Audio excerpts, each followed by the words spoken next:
자, 히브리서 11장 17절에서 19절 같이 한번 읽겠습니다. 시작. 아브라함은 시험을 받을 때에 믿음으로 이삭을 드렸으니 그는 약속들을 받은 자로 돼 그 외아들을 드렸느니라. 그에게 이미 말씀하시기를 내 자손이라 칭할 자는 이삭으로 말미암으리라 하셨으니 그가 하나님이 능히 이삭을 죽은 자 가운데서 다시 살리실 줄로 생각한지라. 비유컨대 그를 죽은 자 가운데서 도로 받은 것이니라. 아멘. 이제 히브리서 11장은 믿음의 증인들의 장이죠. 믿음의 증인들의 역사를 잘 기록하고 있습니다. 앞에 4절에서 7절까지는 노아 홍수 이전에 살았던 사람들의 믿음의 역사를 언급하고, 이제 8절에서 16절까지는 이제 아브라함부터 족장 아브라함과 사라, 또 그러한 족장들의 믿음에 관해서 이렇게 보편적인 믿음에 관해서 말을 했고요. 이제 9절부터는 상세하게 이제 족장들의 믿음에 관해서 말씀하고 있습니다. 오늘 이제 17절에서 19절까지 아브라함의 믿음에 관해서 조금 더 상세하게 우리가 살펴보도록 하겠습니다. 먼저 우리가 아브라함을 생각할 때에 세 가지 요점을 기억해야만 합니다. 처음에 하나님이 아브라함을 부르셨을 때, 하나님의 부르심을 받았을 때 그가 자기 본토에서 떠났다, 이 말씀. 우르를 떠났던 것이죠. 우르에서 떠나서 하란으로 갔다가 거기서 다시 이 가나안 땅으로 오게 되는 이 긴 여정, 이것은 우리로 말하자면 이제 회심했다는 것입니다. 옛 생활에서 완전히 돌이켰다. 거기를 친척 아비집을 다 떠나고 이제 하나님의 약속을 따른 여정을 갔으니 이건 회심이라 볼 수 있습니다. 두 번째는 이 장막 안에 우거하는 가나안에서 그의 삶의 방식입니다. 가나안 땅에서의 삶의 방식은 장막을 치면서 하나님이 가라고 하는 곳으로 이동하고 이 장막에서 예배하고 또 저기서 예배하고, 아브라함은 나중에 이제 그 자신의 사라를 또 묻을 때 그 해쪽 속 이렇게 이 땅을 가지십시오 하는데, 그 땅을 이렇게 돈을 주고 이렇게 구입을 하죠. 그렇게 하면서 나중에는 이제 그 땅이 이제 자기의 소유고 하나님의 소유라는 것을 그렇게 확증하기는 합니다만은 이제 계속해서 옮겨 다녔습니다. 이 땅에서 외국인이요 나그네처럼 계속 장막을 옮겨 다니면서 정착하지 않고 살았는데, 이건 우리로 따지면 뭘 얘기하느냐? 세상 가운데 그리스도의 삶을 뜻합니다. 우리도 이 세상에 발을 딛고 살지만 이 세상이 전부인 것으로 사는 것이 아니라, 우리도 마치 외국인이요 나그네처럼 이리저리 장막을 치며 예배했던 아브라함처럼 우리가 들어갈 본향은 하나님 나라다. 그러니까 하나님의 나라 천국을 기억하면서 더 나은 본향을 붙들면서 이 땅에서 좀 부족하고 내 집이 없다 할지라도, 또 가진 것이 별로 없다 할지라도, 내 몸은 질병이 와서 아픈 그런 삶을 산다 할지라도 포기하지 않고 살아가는 그런 그리스도인의 삶을 뜻합니다. 자, 세 번째는 이제 이삭을 제물로 바친 점입니다. 이것은 아주 아브라함의 일생에 있어서 절정이라고 할 수 있는데, 그래서 믿음이 얻은 최종적인 승리를 예표합니다. 그래서 이 아브라함의 믿음의 행적 가운데 이삭을 바쳤다는 것은 아주 놀라운 일입니다. 그래서 이 사건은 우리 모든 사람들, 그 후대에 믿는 모든 사람들이 따라야 할 본으로 제시하기도 합니다. 그래서 이제 아브라함의 믿음의 조상이요 아버지다 이렇게 부르죠. 또한 이 사건은 예수님께서 십자가에서 희생 제물로 달려 죽으신 사건의 모형입니다. 그래서 우리가 이 사건을 잘 살펴보아야만 합니다. 자, 17절에 우리 같이 한번 읽어볼까요? 17절 시작. 아브라함은 시험을 받을 때에 믿음으로 이삭을 드렸으니 그는 약속들을 받은 자로 돼 그 외아들을 드렸느니라. 아멘. 자, 창세기 22장에 이 이삭을 바치는 내용이 나오죠. 아브라함이 시험을 받고. 근데 이 내용을 참고하면 하나님이 이삭을 바쳐라, 네 독자 외아들 이삭을 바쳐라고 명령하시는 것으로 이 시험이 시작이 됩니다. 그런데 여기서 우리가 먼저 해결해야 될 난제가 있죠. 어떻게 하나님이 사람을 죽여서 번제로 바치라고 할 수 있는가? 하나님께서는 하나님의 자신의 모순되는 어떤 법이 없습니다. 하나님의 법은 항상 일치합니다. 하나님이 창세기 9장 6절에 무릇 사람이 피를 흘리면 사람이 그 피를 흘릴 것이라 라고 말씀하셨습니다. 피 흘린 사람이 사람을 죽여서 피 흘린 거 그거 안 된다라고 말씀하셨는데, 그리고 하나님이 이스라엘 백성 가운데 뭐 아하스나 므낫세 가운데 그 막 이렇게 벌어졌던 우상 숭배 중에 하나가 바로 인신제사죠. 인신제사. 그 인신제사를 아주 가증하다고 여겼습니다. 어린 아이를 잡아다가 제물로 바쳤던 그 관행을, 그 우상 숭배를 하나님이 정말 가증하고 악하다고 그렇게 여겼었는데, 지금 어떻게 하나님이 이삭을 인신제사로 바치라 이렇게 명령하고 있으니 우리가 이걸 어떻게 이해해야 되는가? 하나님이 왜 이런 말씀을 하시는가? 우리가 한번 생각해 보아야만 합니다. 하나님이 어떻게 자신의 법에 모순되는 명령을 할 수 있을까? 네, 여기서 우리가 알 수 있는 점이 있습니다. 자, 하나님은 어떤 법에도 얽매이지 않는 절대적인 주권자라는 사실입니다. 한번 따라하시겠습니다. 하나님은 어떤 법에도 얽매이지 않는 절대적 주권자이십니다. 절대적 주권자이십니다. 자, 절대적인 주권자, 더 나아가서는 하나님께서는 생명을 주기도 하시고 그 생명을 보존하기도 하시고 또 하나님의 뜻대로 빼앗기도 하시는 생명의 주관자라는 사실입니다. 그러니까 하나님은 생명을 마음대로 할 수 있는 정당한 권리를 갖고 있습니다. 그러니까 아브라함 보고 이삭을 바쳐라 했을 때 그런 방식이 아니라도 이삭을 데려갈 수 있는 그런 하나님은 권리를 있습니다. 그분이 절대적인 주권자이기 때문입니다. 그러므로 하나님께서는 자기가 기뻐하실 때 합당히 여기시는 어떤 방법으로 생명을 취하실 권리가 있습니다. 근데 우리 가운데 만약에 내가 사랑하는 사람이나 가족 중에 아직 죽을 나이가 안 됐는데 어떤 중한 질병에 걸려서 먼저 세상을 떠나보냈다, 이런 비극적인 일이 생기면 하나님 왜 이런 일이 생겼습니까? 원망 불평이 나올 수 있죠. 그런데 하나님께서 하시는 일은 그거 그렇게 할 수 있다는 겁니다. 하나님이 생명의 주관자, 절대적 주권자이기 때문에 하나님이 그 생명 오라고 하면 가야 되는 거겠죠. 그게 내 가장 사랑하는 사람이라 할지라도 하나님 왜 이러셨어요? 그게 그렇게 안 된다는 것입니다. 하나님이 하는 모든 일은 그 하나님의 뜻대로 또 하나님의 그 의지대로 그렇게 하나님이 가장 선하게 생각하는 방식대로 그렇게 생명을 취하십니다. 그러니까 생명을 주기도 하고 취하시기도 하고 빼앗기도 하시는 것이죠.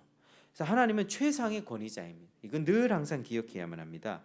아브라함이 이런 명령을 받았을 때 하나님이 우리가 생각했을 때 뭐 이런 명령이 다 있나, 뭐 이런 시험이 다 있나 라고 반문을 할 수 있지만 하나님이 충분히 그러실 수 있다. 그래서 하나님은 자신의 주권과 최상의 권위로 특별한 명령까지 행하라고 하실 때가 있습니다. 이 특별한 명령이라고 하는 것은 이삭을 바치라고 했던 것처럼 마치 죄악처럼 보이는 명령도 하나님이 행하실 수 있습니다. 그게 하나님이 주권자라는 것이죠. 자, 모세의 경우를 생각해 보면 하나님이 모세에게 십계명을 통해서 무슨 말씀 주셨습니까? 어떤 우상도 만들지 말라 이 말씀 주셨죠. 그러면 모세를 통해서 십계명이 그렇게 나갔으면 어떤 우상도 만들면 안 됩니다. 그런데 나중에 광야 생활할 때 이스라엘 백성들이 불평하다가 불뱀에 이렇게 물려서 죽게 되는 일이 있자 하나님이 뭐라고 얘기하죠? 모세에게 놋뱀을 만들어서 달아라 이렇게 얘기하고 있습니다. 그 우상 같은 그 놋뱀을 만들어 장대에 달아라. 우상을 만들지 말라고 했던 그분이 뭐 우상 같은 걸 또 만들라고 합니다. 그러니까 우리가 볼 때는 참 이해가 되지 않지만 하나님께서는 그렇게 이해되지 않는 명령을 하실 때가 있다.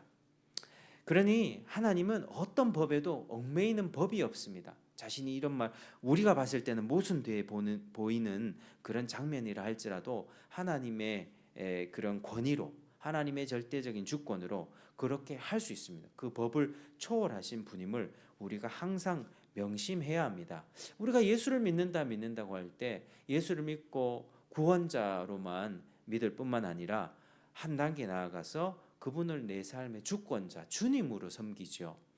그러니까 우리는 뭐 예수를 믿고 죽어서 천당 간다, 죽어서 천국 간다, 이것만 바라보는 것이 아니라 죽어서 천당 가는 그날까지 내 삶 어떻게 살아갑니까?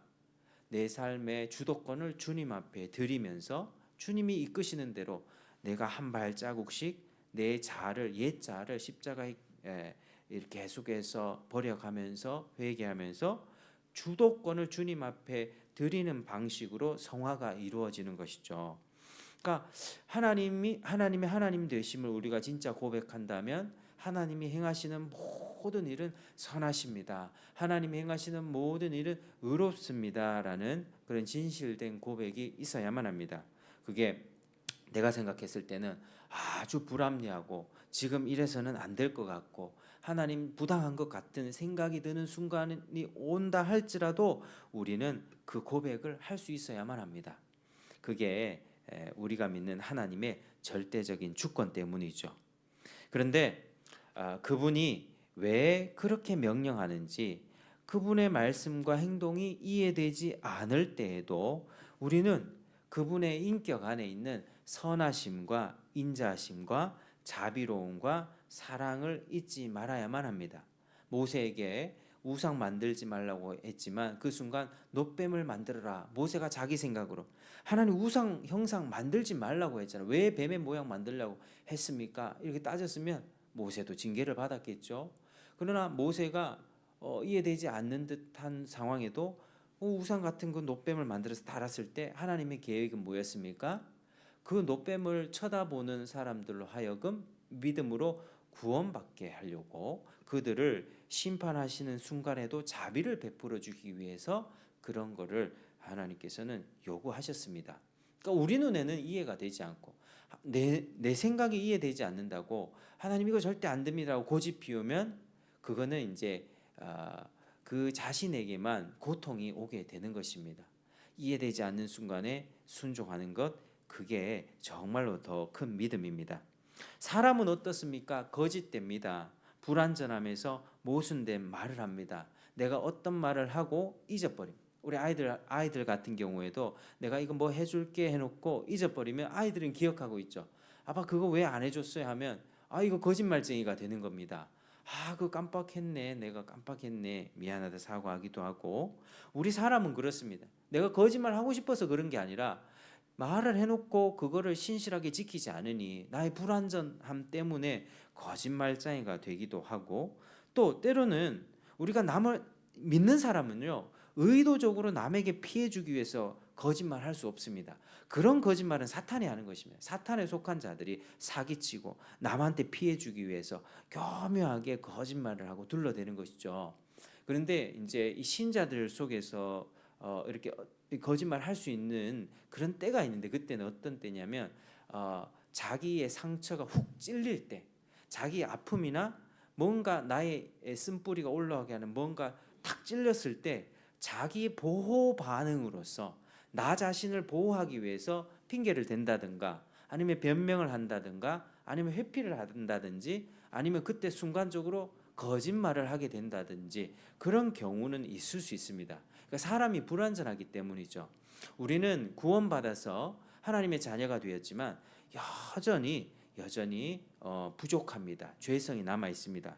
그래서 우리는 늘 불완전함 속에서 그렇게 살아가지만, 그러나 하나님은 절대로 그렇지 않습니다. 하나님이 행하시는 일은 구분 일이 전혀 없습니다.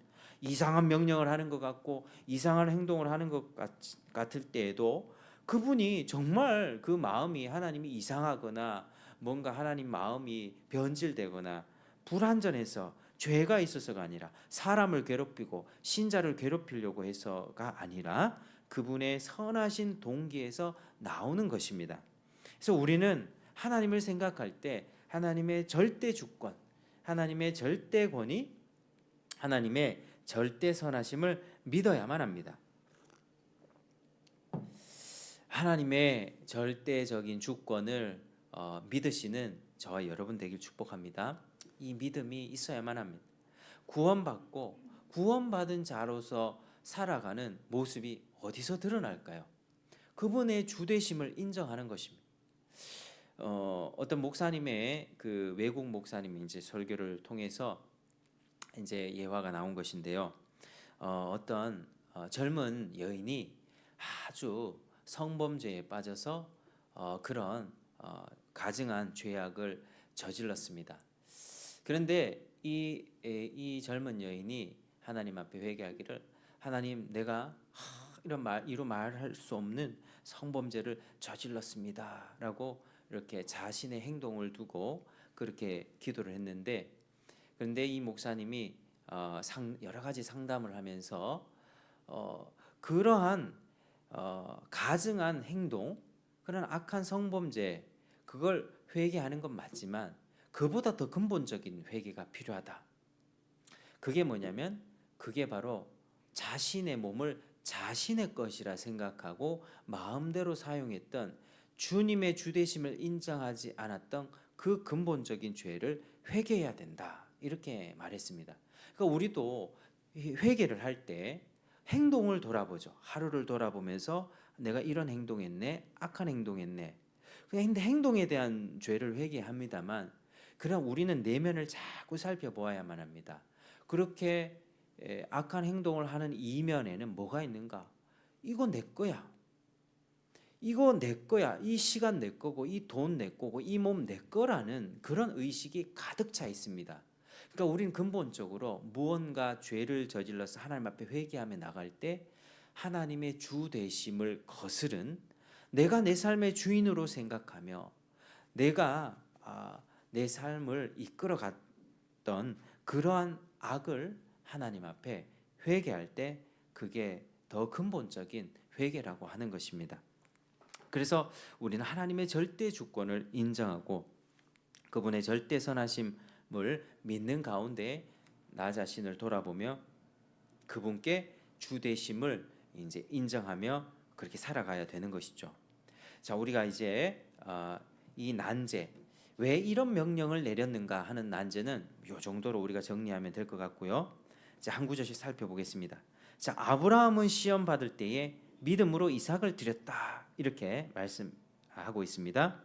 여기서 시험은 시험 받는 자의 마음을 드러내는 수단입니다.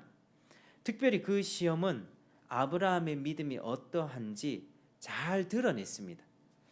여호와께서 아브라함에게 그 아들을 번제로 드리라 명하심으로써 그의 믿음을 맹렬히 타는 화염 속에 집어넣으셨습니다. 왜 그러하겠습니까? 하나님은 자신의 시 이삭을 통해서 축복의 약속을 주셨는데, 모든 민족이 아버지가 될 것이고 너로 인하여 모든 민족이 복을 받을 것이다, 이 복을 주셨는데 그 유일한 씨였던 이삭을 죽이라고 하니 그의 믿음은 마치 불길에 휩싸이듯 혼란이 생긴 것입니다. 하나님은 오랫동안 아이 없이, 평생을 아이 없이 지내다가 온 그 사라의 죽은 태를 살려서 기적적인 방식으로 이삭을 주셨습니다. 이삭 외에 다른 자식을 더 가진 것 아닙니다. 이 하나의 자식, 유일한 자식을 주셨습니다. 근데 이삭은 지금 제법 자란 상태였고 한 10대 소년쯤 됐다고 그렇게 여겨집니다. 그래서 그를 죽이는 것은 그의 모든 소망, 하나님께로부터 받은 그 약속을 완전히 꺾어버리는 것과 같았습니다. 그런 느낌과 혼란 속에서 아브라함이 어떻게 하나님께 받은 그 약속과 그런 지금 명령하는 번제로 드리라고 하는 이 명령을 조화시킬 수가 있었겠는가? 이삭을 번제로 드리는 것은 어떤 방식으로도 이해가 되지 않는 일이었습니다. 이처럼 하나님은요, 오늘날에도 이런 식으로 자기 백성을 시험하십니다. 우리의 본성의 성향에 위배되고 육신적인 생각, 이성에 배치되는 순종의 행동을 요구하실 때가 있습니다. 아무든지 나를 따라오려거든 자기를 부인하고 자기 십자가를 지고 나를 따를 것이니라. 나의 본성적인 생각 그리고 이성적인 생각들 대치되는 그러한 행동을 주님이 원하실 때가 있습니다. 주님은 자신을 따라오르는 자들에게 부모를 향한 효성을 거스르는 듯한 명령을 하십니다. 아버지와 자식, 아버지와 어머니나 그 자식을 나보다 더 사랑하는 자는 내 제자가 되기에 합당하지 않다. 뭐 이렇게 말씀하시죠. 그거 다 버려야 된다 이렇게 말씀하십니다. 그러니까 하나님은 우리 삶 속에서 내가 가장 사랑하는 그 어떤 곳에서 가장 큰 시련을 허락하십니다. 우리 성도님들 어떻습니까? 내가 나의 어떤 부분을 가장 사랑하고 있습니까? 그건 돈이 될 수도 있고 물질이 될 수도 있고 아니면 자식이 될 수 있고 어떤 인간관계 될 수 있고 내가 가장 사랑하는 그런 부분이 있을 것입니다. 그런데 그 가장 사랑하는 그 부분에서 가장 큰 시련과 시험을 주님께서 허락하십니다. 우리가 작고 사소한 것들과도 관계를 끊어야 하겠지만 세상에서 제일 사랑한 내가 제일 사랑하고 아끼는 것과도 관계를 끊어야 할 때가 있습니다. 아버지와 어머니를 버리라고 하나님이 요구하실 때 우리는 불평하지 말아야만 합니다. 나아가서 우리의 목숨을 조금 더 아까운 것으로 여겨서는 안 되는 것이죠. 그래서 시험 받는 자의 내면은 괴롭습니다. 이게 내 육신적인 생각과 하나님의 말씀이 막 갈등이 일어나기 때문에 시험의 순간에 이 아브라함의 내면 또 그랬을 겁니다. 불타는 화염의 순간 어떻게 하나님이 그런 말씀할 수 있을까? 막 이런 갈등이 있었을 것입니다. 그래서 하나님께서도 오늘날에 우리의 믿음을 보려고 하실 때는 내가 별로 하찮게 여기고 별로 이렇게 소중히 여기는 것에서는 하나님이 그거 가지고는 별로 이렇게 시험하지 않지만 내가 사랑이 가 있고 내 마음이 가 있고 하나님을 사랑하는 그 마음보다 더 어떤 정성을 들이고 있는 그 무언가에 관해서 하나님은 시험을 하시는 것이죠. 그래서 참 시험 받을 때 우리가 하나님을 선택하는 저 여러분 되길 바랍니다. 그게 괴로운 순간이지만 그런 하나님이 그 시험을 하시는 데는 선하신 동기가 있고 이유가 있고 다 더 큰 복을 내려주시기 위해서 하나님이 그렇게 하시는 것이니 내가 가장 사랑하는 것도 내려놓을 수 있어야 되고 주님의 주되심을 인정한다면 기도하면서 주님 앞에 순종에 이를 수가 있어야 되는 것이죠. 우리가 살아가야 되는 그 믿음의 순간들 우리의 신앙생활의 단계는 그런 식으로 우리가 발전해야만 되는 것입니다. 자, 그러면 이제 아브라함이 이 시험을 받았을 때 그 시기는 언제였습니까? 우리 창세기 22장 1절을 보면 그 일 후에 하나님이 아브라함을 시험하려고 그를 부르시되 이렇게 말씀합니다. 그 일 후에 그 일 후가 언제겠습니까? 바로 아브라함이 그 이전에 모든 시련과 위기를 다 넘은 다음에 아브라함이 참 가나안 땅에 와가지고 애굽에 갔다가 바로와도 갈등이 있었고 또 여러 가지 롯과도 다툼이 있었고 여러 가지 어려움들이 있었지 않습니까? 그런 시련과 위기를 다 넘은 다음에 이삭이 탄생했고 이스마엘도 내쫓았으며 이제 이삭만 홀로 딱 남아서 자신의 받은 그 약속을 이삭이 이어가야 한다는 그때 바로 그때 어떻게 보면 아브라함의 인생 중에서 제일 아름다웠을 때 제일 절정기에 이르렀을 때 가장 맑을 때 가장 햇볕이 쨍쨍할 그때에 바로 이 시험이 내려졌다는 것입니다. 가장 어려운 시험이 그때 닥쳤습니다.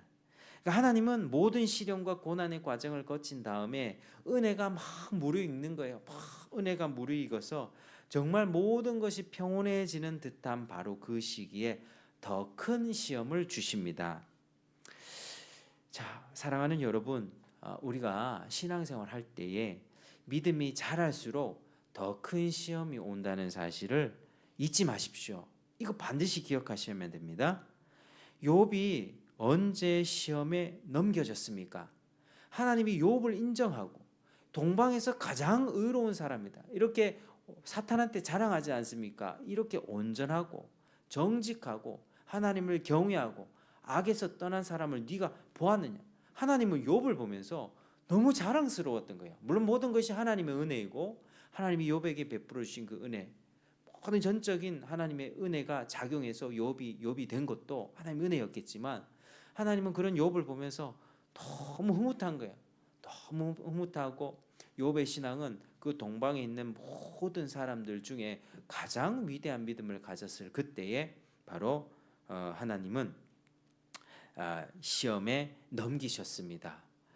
바울이 언제 육체의 가시 곧 그를 찌르도록 한 사탄의 사자를 받았습니까? 문맥상 쭉 보면 받은 계시가 많은 이른바 셋째 하늘에 끌려 올라갔다 온 후였습니다.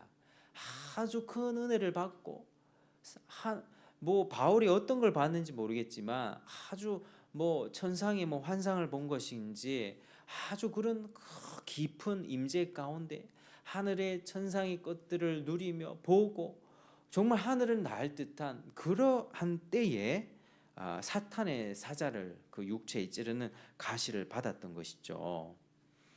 믿음이 자랄수록 믿음이 더 클수록 더 큰 시험이 오는 것입니다. 여러분, 우리는 늘 이것을 기억해야만 합니다. 우리 신앙생활하면서 신앙생활하면 우리가 오늘날 좀 잘못된 생각을 하는 것 중에 하나가 예수님을 믿으면 내 지금 고통이 다 좀 사라질 것 같고 완전 행복해질 것 같고 또 좀 뭐 그런 거 있지 않습니까? 다 뭐 정말 그냥 뭐 다 꽃이 피는 것 같고 물론 예수님을 처음 믿을 때는 그런 하나님이 그런 때를 주실 때가 있습니다. 그러나 예수님을 믿고 산다는 것은요, 그 고통이 없어지는 게 아니라 그 고통을 짊어지고 그것을 인내하며 참고 견디며 사는 가운데 그 가운데서도 기뻐하는 법을 배우는 것이고요. 그것으로 인하여 하나님께 감사하는 법을 배우는 게 그게 신앙생활입니다. 그러니까 완전 성화 이런 거 없습니다. 완전 행복, 뭐 완전한 뭐 이런 것들 없습니다. 이런 환상을 가지고 있다면 이것은 버려야 되는 환상이죠. 그러니까 우리는 베드로전서 4장 12절에 사랑하는 자들아 너희를 연단하려고 오는 불시험을 이상한 일 당하는 것 같이 이상히 여기지 말라. 불시험이 온대요. 불시험. 너희를 연단하려고 오는. 근데 이거 이상히 여기지 마. 너희 당연한 거야. 그렇게 말씀하고 있습니다. 그러니까 여러분 우리가 신앙생활 하면서 항상 어려움을 대비하시기를 바랍니다. 제가 예전에 이제 청년 때 같이 신앙생활 하던 그 할 때 이제 처음 믿은 그 친구가 있었거든요. 이제 청년 중에 1살 동생이었는데 그 친구가 예수님을 믿고 난 다음에 한동안 주님과 허니문에 빠져서 형 새벽에 눈만 뜨면 새벽에 저절로 눈이 떠지면서 기도하고 싶고 말씀 보고 싶고 너무 행복하다는 거예요. 이제 허니문 기간이죠. 주님이 딱 처음 믿을 때 하나님의 인자하심과 사랑과 격려와 위로를 막 부어주시는 거예요.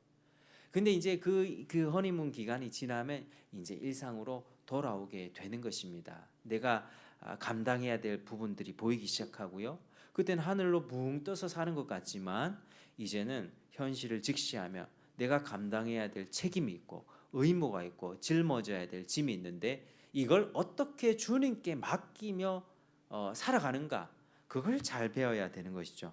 항상 갈등이 있습니다. 고통이 있습니다. 우리의 삶도 우리가 조금씩 대화를 해서 뭐 약간씩은 알겠지만 어떻게 다 알겠습니까? 그 마음을 다 열어줬지만 우리 마음속에 얼마나 많은 고통과 어려움과 해결되지 않는 문제들, 그리고 해결하려고 하다가도 지쳐서 그냥 내버려뒀던 그래서 잡초가 무성히 나버린 그런 밭처럼 그런 농작물이 나지 못하는 그런 밭처럼 우리의 삶의 영역 가운데 그런 어려움들이 얼마나 많습니까? 근데 믿음이 성장하면 성장할수록 그런 어려움들이 닥친다라고 하는 것이죠. 아브라함은요, 소를 바쳐라, 너한테 있는 가장 좋은 소를 바치고 가장 살찐 양을 1년 된 양을 바치라가 아니라 인간을 죽여서 번제로 드려라. 이 명령 받았습니다. 그 인간 중에서 보통 인간이 아니라 그냥 자기 종 중에서 힘센 놈 잡아서 죽여라 이게 아니고 자기의 가장 사랑하는 독자 이삭을 바쳐라 그렇게 명령을 했습니다. 그것도요 죽게 내버려 두는 것이 아니라 자기가 직접 죽여야만 합니다. 이삭이 뭐 길을 가다가 도둑을 만나서 죽었다. 하나님이 그걸 데려가셨다. 이러면은 뭐 아브라함도 어쩔 수 없이 슬퍼하겠지만 받아들이겠죠. 근데 자기 보고 잡아라고 하는데요. 이게 얼마나 큰 시험이고 고통입니까? 참 어려운 일입니다. 그것도 이삭의 성격이 어땠습니까? 이삭은요 아주 온유한 자였습니다. 이삭의 생애를 보면 아브라함은 참 믿음의 1세대이기 때문에 여러 고난과 환란이 있었고, 근데 이삭 때 딱 하니까 이삭의 믿음이요 너무나도 온유했습니다. 뭐 이렇게 우물 가지고 다툼이 일어나면은 그거 양보해 버리고 다른 데 가고, 또 그거 빼앗으려고 하면 또 다른 데 가고, 그러니까 항상 온유하고 그걸 자기 것 손해 볼 줄 아는 아주 성품이 온유했던 자가 이삭이었습니다.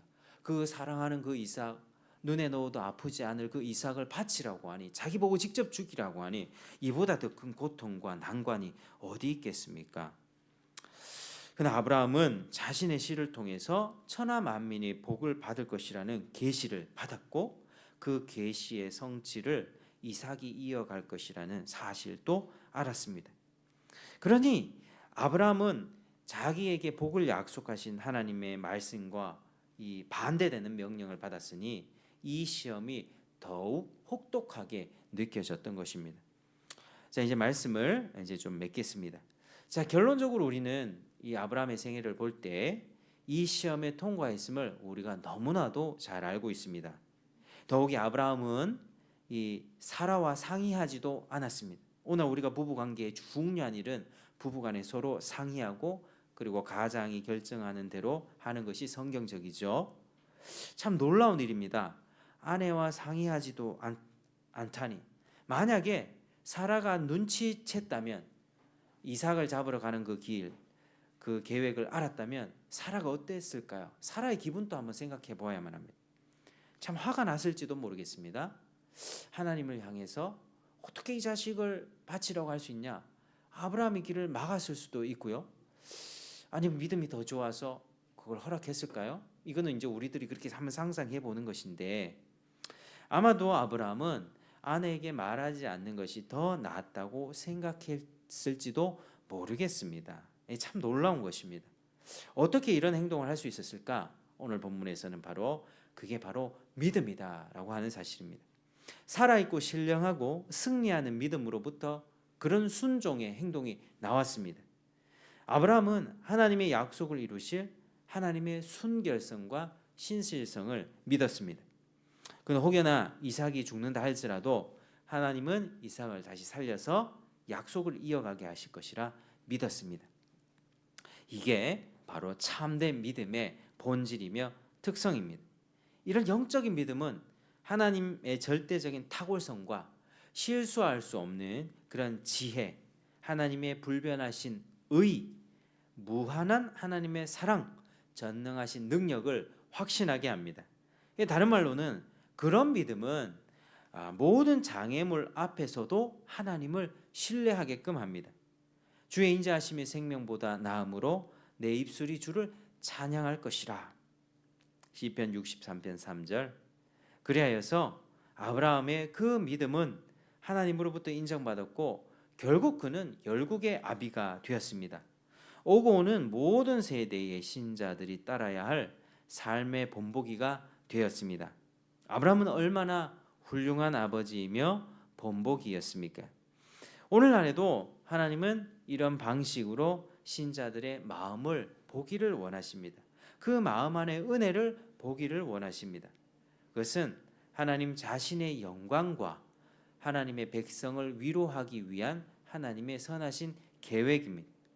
주님은 어떤 상황에서도 자기 생각이나 자기 계획을 고수하지 않고 불편하고 어렵고 힘든 길이라 할지라도 자기를 보호하지 않고 과감하게 주님을 신뢰하는 자들에게 무한한 복을 주십니다. 여러분, 자기 보호 본능에 어떤 우리 마음속에 그런 것들이 있거든요. 우리의 내면을 살펴보실 때 내가 내 자신을 보호하고 있지 않는가를 좀 잘 살펴야만 합니다. 내 자신을 보호하려고 하기 때문에 험한 길 가려고 하지 않는 것이죠. 손해 보는 길을 가려고 하지 않는 것이죠. 상처받을 것 같은 관계는 적당히 끊는 것이죠. 근데 하나님은 우리에게 뭘 원하시는가? 그 자기 보호 본능이라고 하는 것이 죄라는 것을 주님은 깨닫기를 원하십니다. 우리는 어떤 상황에 있어도 아무리 내가 상처를 많이 받았다 할지라도 하나님이 요구하시는 사랑은 바로 하나님 사랑, 이웃 사랑, 원수 사랑까지의 그 사랑을 보이길 원하십니다. 1만 달란트 빚을 내가 다 탕감해 주었으니 너도 100데나리온 정도는 쉽게 용서해야 한다. 주님이 말씀하셨습니다. 그러나 우리 내면에는요, 자기를 보호하려고 하는 본능으로 가득 차 있습니다. 나의 옛사람은요, 내 것을, 민낯을, 수치를 드러내기 싫어하고요. 그것이 들키려고 하는 순간에는 다 덮어놓습니다. 근데 이것을 하나님은 회개하기를 원하세요. 그리고 그것을 회개하고 주님 앞에 우리 마음의 양심이 깨끗해지면서 그걸 내려놓고 주님 앞에 한 걸음도 순종하기를 그렇게 원하시죠. 그렇게 순종할 때 하나님은 그 은혜를 확인하게 됩니다. 네 안에 그런 은혜가 있구나. 내가 너한테 준 은혜가 헛되지 않구나. 이걸 보면은 하나님이 더 큰 복과 은혜를 내려주십니다. 그래서 자기 보호 본능이란 것을 내려놓고 그것을 주의 은혜로 깨뜨린 사람은요, 상대방이 아무리 심한 말을 해도 아무리 악한 욕을 해도 하나님을 신뢰하는 마음으로 그거를 받아낼 수 있습니다. 우리가 심한 욕과 비방과 여러 가지 막 안 좋은 일이 있고 막 이런 일이, 괴로운 일이, 나 상처를 막 후벼 파는 그런 일이 딱 생겼을 때 우리는 금세 딱 마음이 다치죠. 그게 사람이든 환경이든 마음이 금세 딱 다쳐버립니다. 그러나 하나님을 정말 신뢰하고 나의 보호, 나의 옛자, 자아를 숭배하는 이 마음이 깨뜨려진 사람은 그런 공격이 올 때 받아낼 수 있습니다. 어디서 그게 오겠습니까? 하나님을 신뢰하기 때문에 하나님이 그 나의 마음 가운데 새로운 마음을 부어주시고 하나님이 나의 영원한 만족감이 되어주시고 영원한 행복이 되어주시기 때문에 그거 하나 때문에 다 받아낼 수 있는 것입니다. 그래서 우리 가운데 행하시는 그 하나님의 여러 가지 일들, 혹시나 우리 성도님들 중에 극한 환난 가운데 혹시 계십니까? 견디기 힘든 고통의 순간을 살고 계십니까? 어려운 시험 같은 시련 중에 계십니까? 그렇다면 먼저 기뻐하시길 바랍니다. 왜냐하면 주님이 여러분들의 마음을 인정하셨기 때문입니다. 믿음이 없는 자에게는 그런 시험도 안 주세요. 믿음이 어느 정도 되니까 그런 강한 시험을 주시는 것입니다. 주님이 그 믿음을 인정하시고 그 믿음을 이제 보기를 원하세요. 네 마음에 있는 은혜를 이제 내가 보기를 원한다. 조금 더 센 시험을 줘서 이 시험 가운데 너의 믿음을 보여주거라. 나에게 믿음을 보이거라. 여러분, 그러할 때 주님은 너무너무 더 기뻐하시고 더 큰 은혜를 베풀어 주십니다. 주님을 신뢰하시길 바랍니다. 주님의 계획은 무조건 선합니다. 무조건 그 은혜입니다. 여러분 한 명 한 명의 순종으로 여러분의 가정이 복을 받고 교회가 복을 받고 자녀 세대들 또 내 이웃들이 복을 받게 될 것입니다. 자, 우리가 믿음의 본으로 우뚝 서게 되기를 축복하며 또 하나님과 우리 신자들 앞에서 칭찬이 그치지 않는 그러한 삶을 살기를 축복합니다. 저와 여러분이 이런 삶을 살아내서 하나님 앞에 인정받게 되기를 주의 이름으로 축복합니다. 기도하겠습니다. 아버지 하나님 감사합니다. 오늘 이 아브라함의 이야기를 통하여서 여러 가지 부분을 살펴보았는데 하나님 우리 삶 가운데 참 여러 가지 어려움과 시련이 있을 줄로 압니다. 주님께서는 그 시험 속에서 우리의 믿음을 보기를 원하시고 또 믿음을 보면 더 큰 복을 내려주시기를 원하는 선하신 하나님이라는 사실을 기억하면서 하나님의 주되심을 인정하며 어떤 경우에라도 순종의 삶을 순종의 제사를 드리는 저희가 될 수 있도록 은혜를 내려 주시옵소서. 자꾸 내 자신을 보호하고 내 목숨을 지키려 하고 내 자존심, 내 고집, 내 것을 지키고 나를 숭배하는 것이 아니라 그 다 깨뜨려 버리고 주님을 신뢰함으로써 모험하는 느낌으로 또 하나님 앞에 한 발자국 한 발자국 내밀면서 불안한 것 같지만 이거 하면 다 잃어버릴 것 같지만 주님을 신뢰함으로 순종하여 시험에 통과하여 복을 받는 저희가 될 수 있도록 주님 도와주시옵소서. 감사합니다. 예수님 이름으로 기도드립니다.